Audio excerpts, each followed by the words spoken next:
Salam qarindoshlar, qanday ahvolinglar? Mush vaqtinglar xayrli bo'lsin. Jimib ketibsizlar.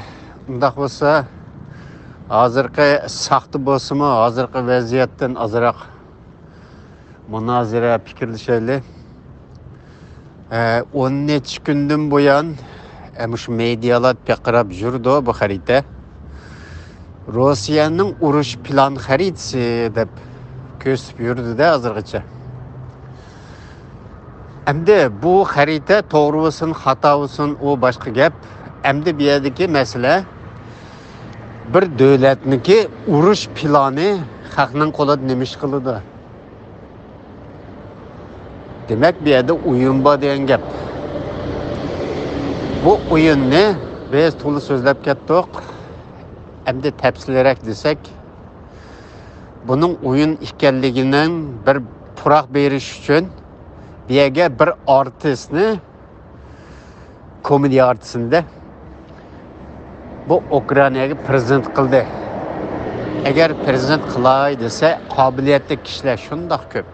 Bular sirtdan qarabla siyosiyonlar bilavason deb bu bir artistni bu yerga qo'ydimi? Bu bir masala. Yani birisi bu tuyuqsizda bu Ukraynada bu ishni chiqarmoqchi bo'lib qoldi. Bunun sebeplari bak ko'p.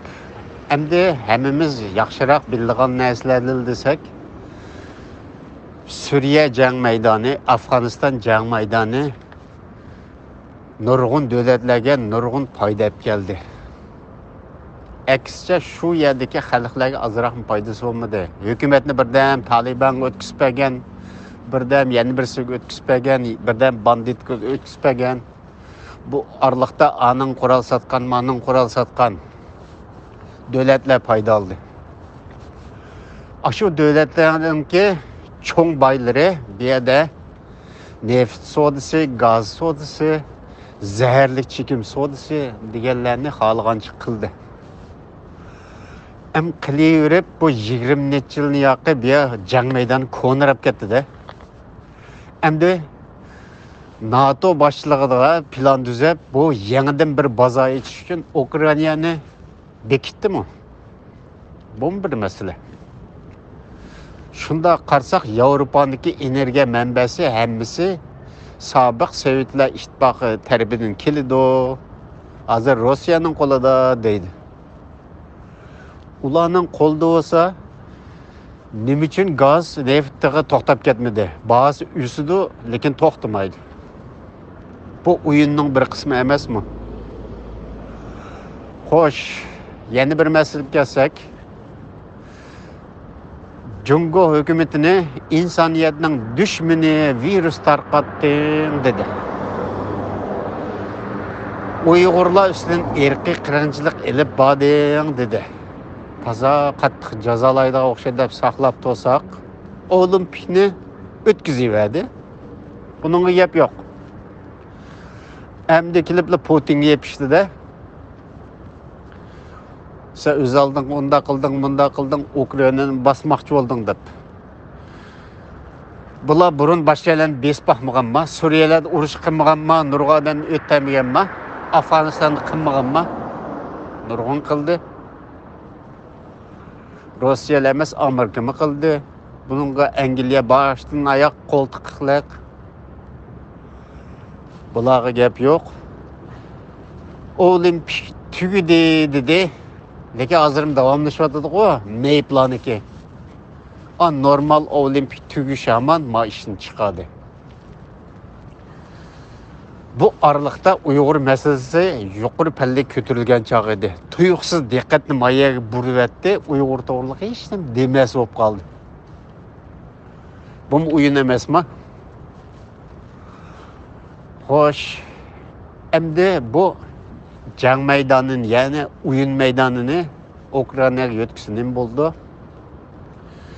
Suriye, Afg'oniston taraflarda nurg'un odamlarni ko'chiryapti, urushni bana qilib, yurtidan, vatandan ayiribdi-da. Endi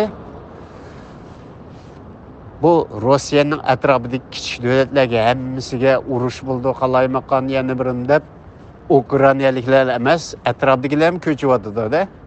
Saudiyalar boshda ko'chdi. Ham bu orqali bu yerdagi odamlarni bir tortidi. Suriya, Afg'onistonga o'xshash. Bularmi yurtidan vatandan o'xshashlar ayrildi. O'tgan qadami deb o'tgan bular boshqa davlatga borsa hargiz boshliq olmaydi. Shundaymi? Ya bir kadr olmaydi. Can beqish uchun quldek ishlaydi eng azon emgak kuchi.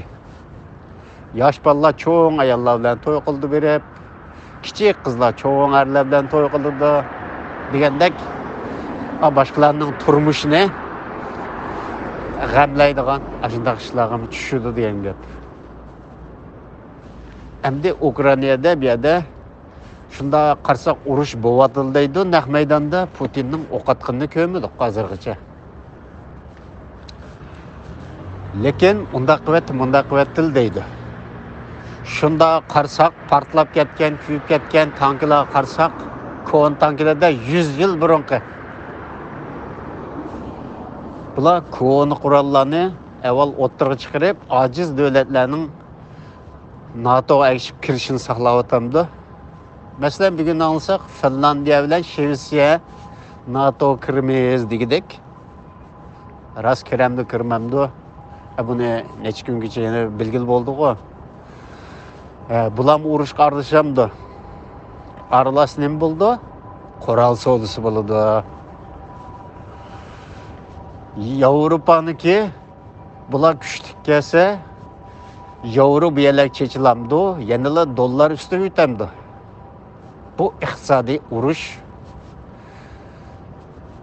Endi mush ishlan bir qur o'ylab kelsak, bu yerdagi odam qochoqchiligi, odam savdosidan tortib qurol savdosi, zararli chekim savdosi, hamma savdo to'xtamay, uzilmay, bu jang maydoni yangushlansa, nada bu shada avjabli mangdi.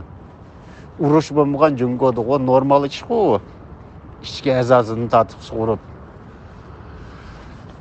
Mushlarni bir qur o'ylab kelsak, Uyg'ur da'vosi bu o'yinning bir qismimi yoki hozircha qo'yib qo'yib turib, biroqlar qilamdi. Bu aniq emas.